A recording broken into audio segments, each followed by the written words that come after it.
Hello and welcome to Alan History Nerd. This is the latest video in my US politics and A-level politics playlists, looking at race and rights in contemporary US politics. This, as I've said, is part of my greater scheme of things looking at A-level politics. It is a really controversial issue in the US, this one, and obviously one that we have to treat carefully, but it's also, I think, one of the most interesting things with the ideas of identity and the attempts to bring about greater and greater equality in the US. So in terms of the A-level specification, this is in component 3A, the US component, and it's section 4.5, race and rights in contemporary US politics. And what it asks us to look at is the methods, influence and effectiveness of racial rights campaigns, the impact on current domestic policy, voting rights, affirmative action and representation.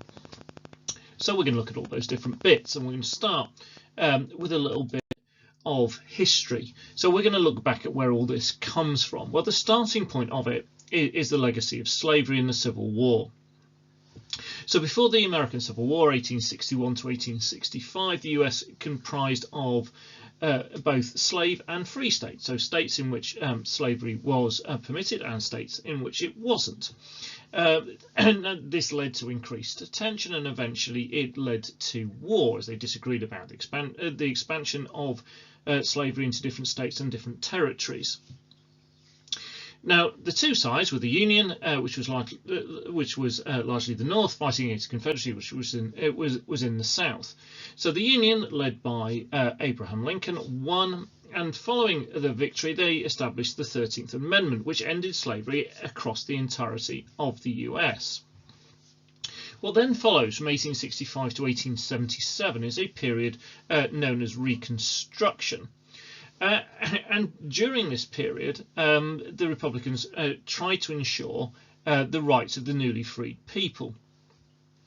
For example, the 14th Amendment guaranteed citizenship and equal protection under federal law, and the 15th Amendment ensured voting rights, preventing someone from excluded from voting based on their race or previous position of servitude. However, Reconstruction collapsed following a very closely fought election in 1876, and then a kind of a backroom deal that was done in 1877. And following this backroom deal, the South was given a free hand in terms of governing itself. This attempt at reconstructing the South in terms of changing the structure of society in the South. Essentially, the northern states kind of went, well, actually we've tried, and we're now going to leave you to run it yourselves. And what this led to was a series of Jim Crow laws or segregation laws that kept the black citizens in the South as very much second-class citizens, denying them a lot of the rights that you would expect to happen in a democracy like the USA. All this was then upheld by the Supreme Court in a very infamous case called Plessy versus Ferguson that took place in 1896. And this essentially said that separate but equal was constitutional, and this embedded racial discrimination and racial segregation in the South from that point forward, going all the way until we get to the big civil rights movement in the 1950s and 1960s. So race and racial discrimination has a long history in America, whether it's the era of slavery, or whether it's the era following the Civil War, where essentially the problems and the inequalities weren't sorted. The land wasn't properly redistributed, all kinds of things like that, and then the entrenched attitudes, particularly in the South, came back to the fore and were supported by law. Now, I already mentioned that then later on there is the civil rights movement, and this is the key period. This is 1950s and 1960s. So we see Brown versus the Board of Education judgment, which overturns Plessy Ferguson, saying that separate is never equal, and demanding desegregation of schools, and starts the breakdown of segregation across different types of institutions and in different places across America. Now, we also see a great demands from the protest movement. So, for example, the Montgomery bus boycott in 1955 led to the desegregation of the buses in Montgomery, and it also brought Martin Luther King to prominence. And we start to see as these things then start to continue as we go forward. So in 57, Eisenhower sent National Guard troops into Little Rock, Arkansas, to ensure that these black students could get into this all-white school and protect them against those who were attacking them. In 1961, we see the Freedom Riders, who were taking buses, and despite the fact they were facing attack for as they went through these different states. We also see Kennedy's Equal Employment Opportunity Commission being set up. In 63, we see the huge March for Jobs and Freedom. In 64, this all culminates with the Civil Rights Act and also the 24th Amendment. And so what we're seeing at this point is real substantive moves to improve the condition of civil rights and race relations in America. Now, there is always opposition to this. This isn't people pushing against a completely open door, and they often face, if you study the civil rights movement, you'll have seen a lot of this. They face horrendous violence in places. So, for example, before the Voting Rights Act of 1965, we see the Selma marches and the violence that's faced there. We've mentioned with the students in Little Rock and the violence that they faced. And we see this across the South as the civil rights protests take on, and it's from the action of the racists who oppose the movement, like the likes of Bull Connor, that the civil rights movement actually starts to get more and more media coverage and sympathy, and actually then instigates political change. And Martin Luther King and other civil rights leaders played a really significant role in making sure this happened. And it's a big movement, and there's lots and lots of people involved, and it did some incredibly important work. However, at the end of all this, then this doesn't mean everything was sorted. And again, the racial inequality remained and racial injustice remained a massive issue. So the inequality in terms of jobs, and inequality in housing, inequality in the way that people were treated by the criminal justice system, and we see growth, things like Black Power as a reaction to this, and with racial injustice not being completely removed, we see progress, but it's not complete. So we then kind of move into the modern era, and to show that these problems haven't gone away completely. There are groups that were around during the civil rights movement, like the NAACP, that are still going and are still fighting for justice and equal treatment. But what we also have seen is the growth of new movements. So, for example, the Black Lives Matter movement. So this started in 2013 following the acquittal of George Zimmerman, who was a volunteer in a neighborhood watch, who pursued and then shot, following a confrontation, the unarmed teenager Trayvon Martin. And the fact that George Zimmerman was acquitted again led to this call that Black Lives Matter too, and that the criminal justice system didn't seem to be acknowledging that, and that in shooting a young man who I think he in his pocket, I think he had a packet of Skittles. It seemed, a gun versus a packet of Skittles seems to not be a case of a need of self-defense or something like that. So since 2013, the Black Lives Movement has proud protests against treatment of minority groups by the authorities, in particular focusing on police and criminal justice systems,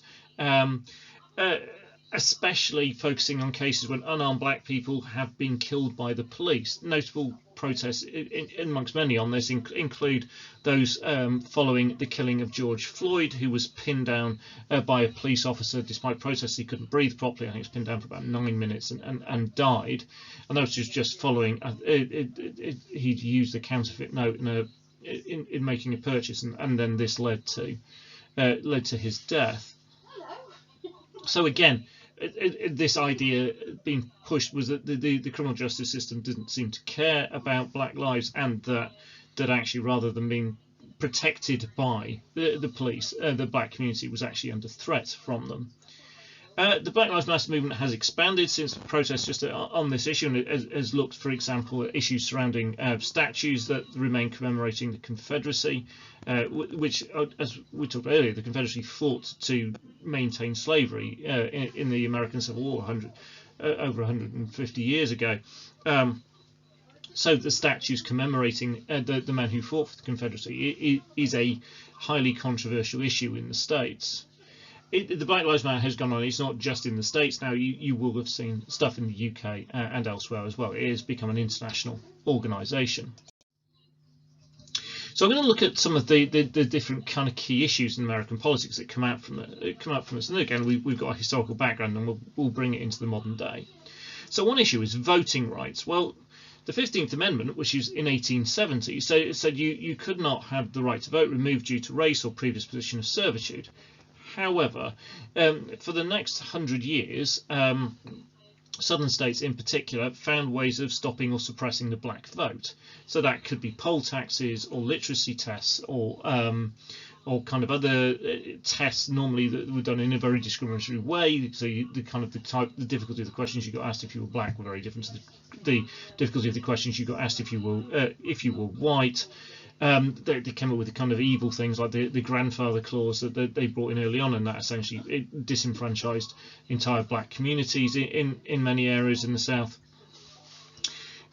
Now, this is addressed 100 years later in the 1965 Voting Rights Act, which followed the Civil Rights Act of the previous year and the events of Selma and the mass protests and everything else. So this act had general provisions to protect voting rights across the US, and then it had a set of special provisions targeting the southern states, which had this long history of suppressing black votes. And it includes in those provisions a requirement for federal approval for any changes to the voting laws that those states make. Now, and you might have seen this with all stuff going on in 2020, that essentially states control the vote in their state and the rules around elections in their state, even if they're federal elections. But in this particular instance, what the federal government said is actually these states can't be trusted with it because they keep bringing in discriminatory things to stop the black community in particular and other minority groups from voting, and therefore we're going to have oversight of what they're doing. Now, voting rights seems from then to have improved dramatically. And the black vote has gone up significantly, and it has had a big impact. So, for example, it's argued that the election of Obama in 2008 was seen as proof of this long-term positive change. And in 2020, for example, the black vote and other minority votes had an enormous impact in propelling Biden into the White House.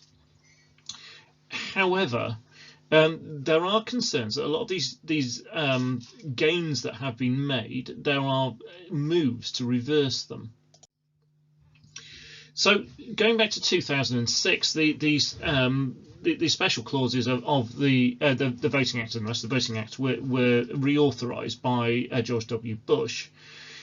But a judgment in the Supreme Court in Shelby County versus Holder in 2013 can be seen as removing some of the protections of minority rights.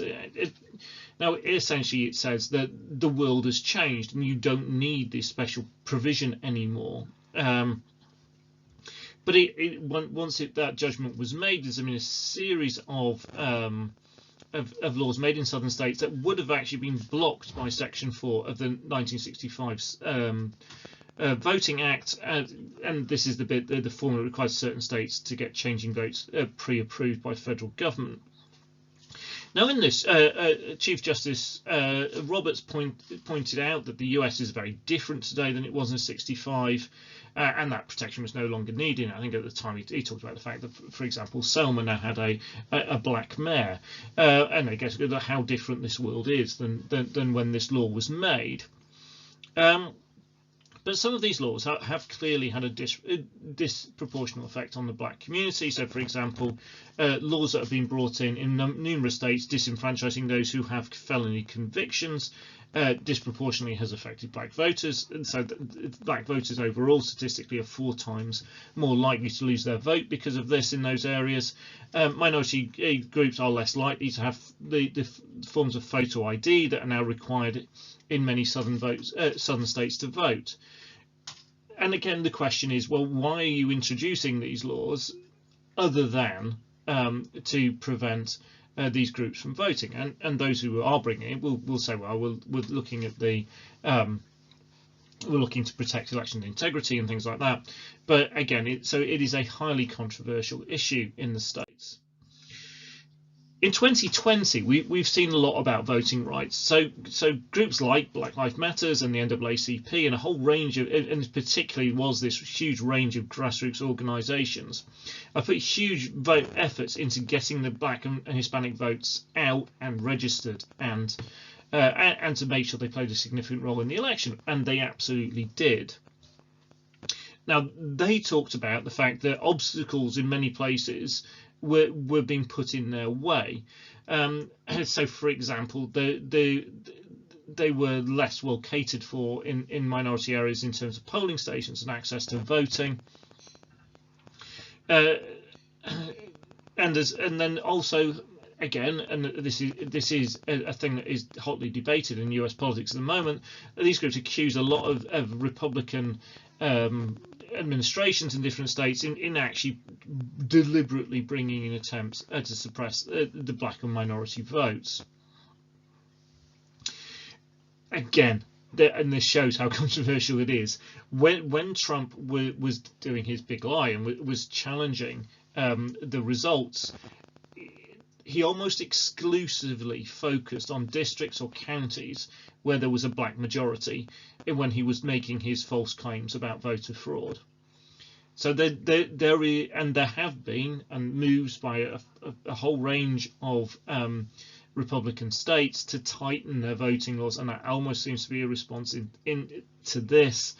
And again, it is highly controversial, and I think we will see a lot more about it as we go forward. The next area I'm going to look at is affirmative action. Now, affirmative action is again another really controversial area. So it's first established as an idea in the US by Kennedy in 1961 with an executive order. Now, the aim of affirmative action is to redress inequalities in society. And in the US, many of these inequalities relate to race. Affirmative action is also aimed at bringing diversity to schools and universities and firms and businesses. And it's similar to the desire, for example, to have a Congress or a cabinet that represent America. So the idea that a firm should look like America, that a top university should look like America in terms of having a diverse group of people going there, because what was happening under systems without affirmative action was that essentially the majority groups were completely dominating, and there was almost none or very little representation for minority groups, particularly amongst Black Americans. And it was seen that something needed to be done about this, and you needed to have that diversity, because otherwise, for example, particularly in states where there had been segregation, you had two communities living separate from each other, and you weren't going to deal with the underlying racial issues unless you brought about diversity and encouraged people to mix. It is a hugely controversial area. It has very, very ardent supporters. It has very, very ardent detractors. So it's not something that you'll see many people with a kind of a central view on it. The people tend to be very strongly one way or the other. It is quite a complex issue as well. And we'll look in a minute in some of the court cases and things that have been brought on it. Now, you do see some similar things in the UK, and obviously it's not always to do with race. It can be to do with socioeconomic background. It could be to do with gender. There's a whole kind of range of things in which you can use affirmative action. It could be to do with a sexual orientation or identity. So, for example, one as I'm teaching in the sixth form, one of the ones that I see most frequently is that lots of universities run schemes where a student will have either a lower offer or offer of financial support if they are the first person from their family to ever go to university, first generation to go, or if they come from a lower income or they live in a particular postcode. And so all that will give people access to a scheme to help them with getting a place at university, or impact on their offer, or impact on the financial support when they go. And so you could, and that is essentially affirmative action. It is attempting to redress the imbalance in the universities where predominantly the places are taken by the middle classes, and therefore the idea of this is to try and redress the balance. So it is a form of affirmative action. Now, most of the stuff in the US that we'll look at, so the affirmative action in the US is not based on socioeconomic, it's based on race, and it's when it's based on race alone that it is particularly controversial. So if we go back to 1978, we got the Regents of the University of California versus Bach. Now, this ruled that racial quotas or affirmative action were unconstitutional when race was the only factor. And we see that again if we go back to things like the 14th Amendment, then obviously the idea of that was to stop racial discrimination. So anything that's discriminating only based on race is likely to come in conflict with the 14th Amendment, even if it's trying to do positive things rather than negative things, if that makes sense. Gratz v. Bollinger in 2003 further clarified this idea that there needed to be an individualized approach. So it wasn't that you couldn't use affirmative action, it was just like you can't just put someone in based on their race. It needs to be a much broader thing than that, because if it's just race, then there's a problem with the 14th Amendment. Now, going on from that, in 2007, there was a pair of cases, parents involved in community schools incorporated versus Seattle School District, and Meredith versus Jefferson County Board of Education in Kentucky.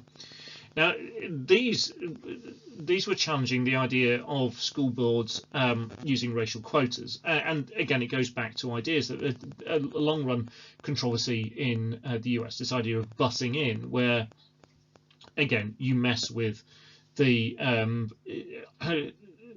feed-in areas of the school, and so you not necessarily the people who live nearest it who are going to it. You might be busing people in from another area to try and create diversity.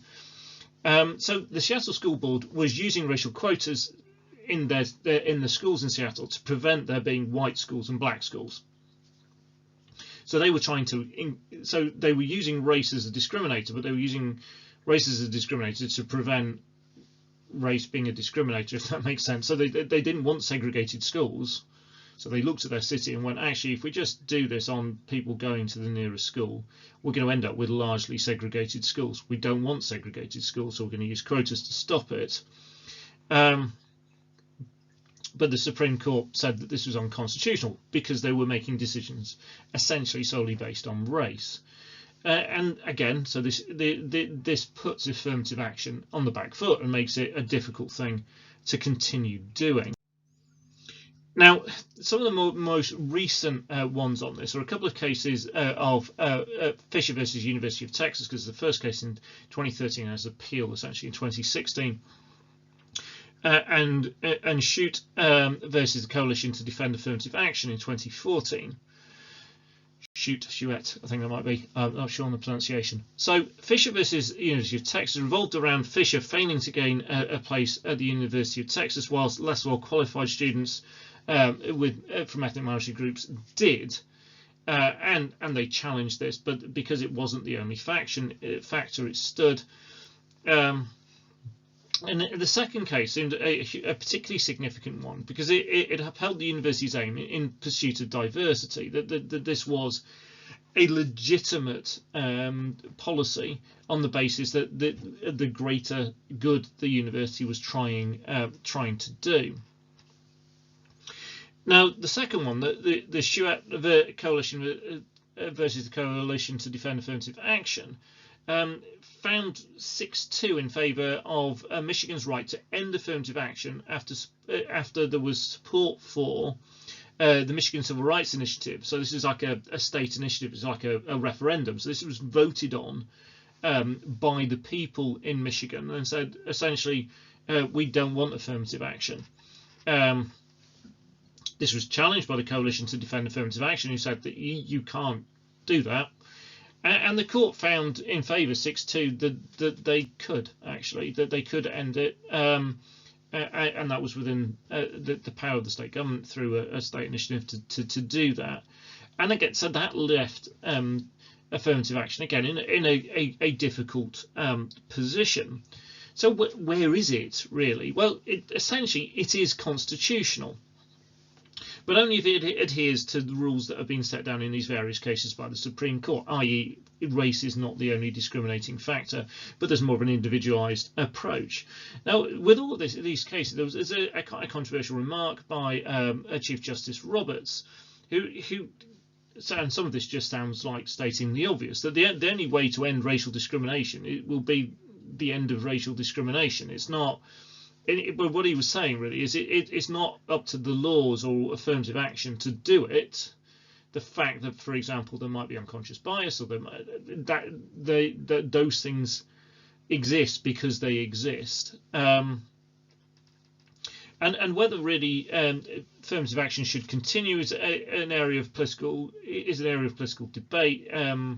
As is arguments about its effectiveness. Now, the debate largely splits on the lines of Republican versus Democrat. So the Republicans don't like affirmative action, the Democrats tend to support it. And the debate, again, I've just set it out in a fairly simplistic form here. I mean, there are a lot more elements and more complexities in this. So the case for affirmative action says, well, look, we're looking to right the wrongs of disadvantage and prejudice, and so there is things such as white privilege. These things exist. The people from other backgrounds are being disadvantaged, and we need to do something about it. Saying what we are aiming to increase diversity in institutions such as top universities, and they also say that it is a way of promoting equality, not only equality of opportunity, but also ultimately equality of outcome. And Supreme Court Justice Sotomayor argues that she believed that her place at university was in part down to affirmative action, and that therefore she is successful due to this. And what it is doing is unleashing the potential that people in these communities have that would otherwise be missed, and therefore is bringing huge benefit not only to those people in those communities, but to America as a whole. The argument against says that essentially affirmative action is like racism. It seeks to make decisions based on race, and so if it's wrong, it's wrong. Clarence Thomas, again one of the Supreme Court justices, notably the only black member of the Supreme Court, this is a line that he takes quite often on this, is if discrimination on the basis of race is wrong, no matter in what the intention is behind it. Other arguments, again, then look more widely at society. So, for example, there is a case strongly made by some that this whole thing is creating resentment amongst some members in white communities. Therefore, it is increasing racial tension rather than reducing it, and then this is leading to people turning to kind of more extremes. And then there's an argument about what the impact it then has on the minority communities. And well, it's actually what you're doing is by lowering offers for university places or requirements to get shortlisted for a job. What you are doing is you are lowering aspirations, so people aren't striving to do as well as they could have done. Again, and that is an argument that is presented. And ultimately, what you have to do is you have to make your own mind up on these. So they are in very, very brief forms the arguments presented on both sides, and you can see how you could that you could pair those up. Again, if you were looking at something like an essay, but it is a kind of highly controversial issue. The next issue is that of representation, and on this, we've got some cold hard facts that essentially suggest things are going in the right direction, but they're not quite there yet. So Black and Hispanic representation, for example, has increased over the years in Congress. It is, however, still not quite where it should be. So, for example, some figures from 2018 said about 13% of the US population was black, but only about 8% of Congress was. And then with the Hispanic community, the difference was even greater, because over 17.5% of the US population was Hispanic, but under 6% of Congress was. So these things are not perfect, and whether they can, again, whether they could ever be exactly quoted, I don't think you'd probably want to exactly quote it, but you'd expect to see things but continuing to move in that direction, and they have moved a bit further in that direction in 2020. This is, however, much better than, for example, if we go back to 1984, where only 21, which was 4% of the entirety of Congress, members of Congress were African American. And they were all in the House. None of them were in the Senate. The election of Obama in 2008 and 2012, and then the election of Kamala Harris as VP in 2020 seems to suggest massive progress in these areas. And this is the kind of stuff when Jesse Jackson and others were kind of the trailblazers going back in American history. Is the kind of thing they're going, look, one day this is going to happen. Also, you can look at the moment, again, as I'm making this video in March 21, then we are watching at the moment the creation of a cabinet under Biden, which is going to be the most diverse cabinet in US history. So there is positive signs. However, this embracing of diversity doesn't appear to be shared in the Republican ranks in quite the same way that it is in the Democrat ones, and Trump's cabinets, for example, were not very diverse at all. I hope that's been helpful for you and given you plenty of stuff to think about. Again, as I said, just as this is a controversial issue, and one that definitely brings out really strong feelings in the US, and is a particularly tricky one because of the history connected to it. So just to remind you that I have an individual playlist on US politics. I also have a much broader and bigger playlist on A-level politics as a whole, in which I'm essentially doing the whole of A-level politics in terms of the way that I teach it. So, for example, in Unit 2 we do nationalism. The Unit 3 we do a US. So it's following that bit, and the stuff on as much of the content as I've got through, and then also all the skills and things on that, the different AOs, the different question types, tips and hints and tips on getting top grades. Also on my channel you will find a playlist on the causes, events and consequences of the Civil War in the US, going through from circa 1845 through to 1877. So if you're more interested in some of the history on the earlier stages of that, that playlist might be a good place to go as well. And that's a separate part on my channel, same channel but different playlist. Hope all that's helpful for you. If it is, then and you want to find out more and you want to keep on learning about these stuff, then please subscribe, and you'll get notifications as I add more and more videos on all these different topics. If it's been useful, this video, then please hit like. If you have any comments, then please leave those below. Thank you very much for watching.